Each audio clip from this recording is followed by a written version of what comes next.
తెలంగాణ ఉద్యమంలో లక్షలాది మంది విద్యార్థులు ఉద్యమకారులు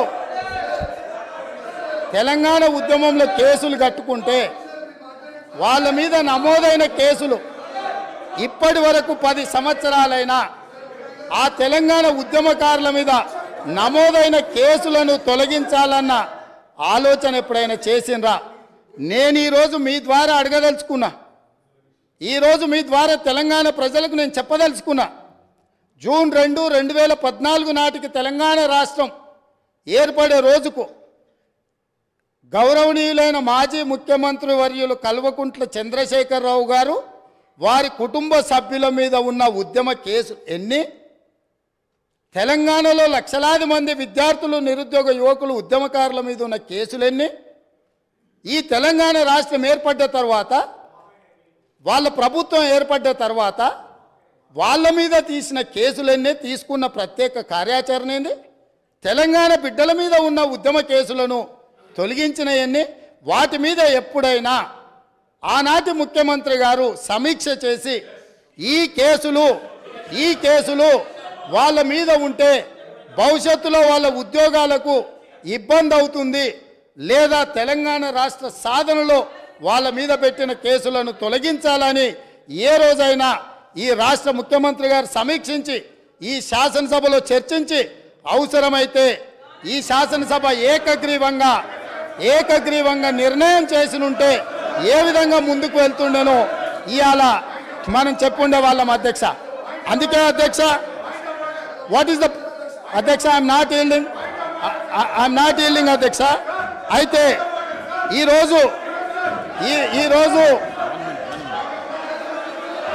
ఈరోజు వాళ్ళకొక నీతి, వీళ్ళకొక నీతి అధ్యక్ష.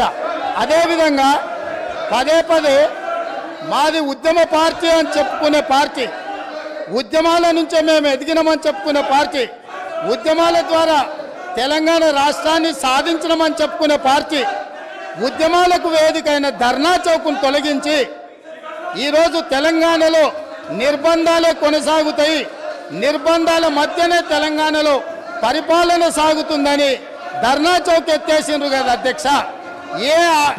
ఏ ఆదర్శం వీళ్ళు చెప్పదలుచుకున్నారు? తెలంగాణ ప్రజలకు ధర్నా చేసుకోవడానికి ఆనాడు కాంగ్రెస్ పార్టీ ధర్నా చౌక్ ఏర్పాటు చేస్తే ఆ ధర్నా చౌక్ను ఎత్తేసిన దుర్నీతి ఈరోజు ఈ పార్టీది ఉన్నది. కాబట్టి ఇవాళ ధర్నా చౌక్ను మేము పునరుద్ధరిస్తే, ప్రజల పక్షాన ధర్నా చౌక్ను మేము పునరుద్ధరించి ప్రజలకు హక్కులు ఇవ్వదలుచుకుంటే అభినందించాల్సింది పోయింది. అదేవిధంగా నేను ఒక సూచన చేస్తున్నా అధ్యక్ష, ఇవాళ ప్రజల హక్కుల కోసం, ప్రజల యొక్క అభివృద్ధి కోసం ధర్నా చౌక్ను మళ్ళీ తిరిగి ప్రారంభించినాం. ప్రజాస్వామిక స్ఫూర్తిని నిలబెట్టాలంటే ఇక్కడ అడ్డుకోవడం కాదు, ఇక్కడ ప్రజలకు మేము చేయదలుచుకున్న మంచిని చర్చ జరగకుండా ఈడ అడ్డుపడడం కాదు.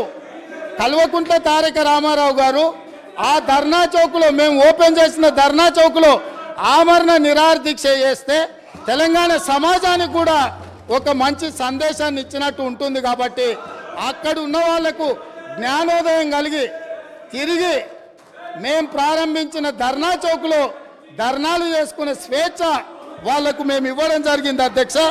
అందుకే వాళ్ళని అక్కడ ధర్నా చేసుకోమని చెప్తున్నా అధ్యక్ష. అదేవిధంగా ఇవాళ చాలామంది మిత్రులు పాపం వాళ్ళు ఇక్కడ ఉన్నారని నించొని మాట్లాడుతున్నారు, కానీ వాళ్ళు ఏం చెప్తున్నారు అధ్యక్ష? మీ ప్రభుత్వం ఏర్పడ్డ తర్వాత మేము స్వేచ్ఛగా కోఆపరేట్ చేయండి మీరు, please. Leader of the house మాట్లాడేటప్పుడు మీకు టైం ఇస్తా, మీరు మాట్లాడుతున్నారు ప్లీజ్.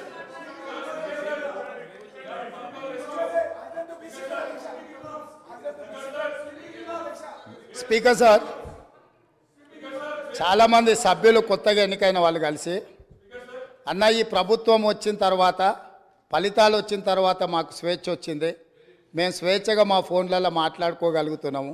అంతకుముందు ప్రభుత్వంలో ఉన్న ఫేస్ టైంలోనో ఇతర యాప్స్లలో మేము మాట్లాడుకునే పరిస్థితి ఉంది.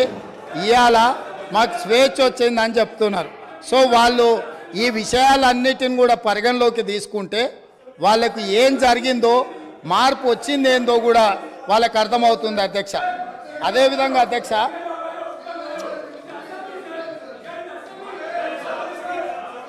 అదేవిధంగా అధ్యక్ష రైతుల గురించి అధ్యక్ష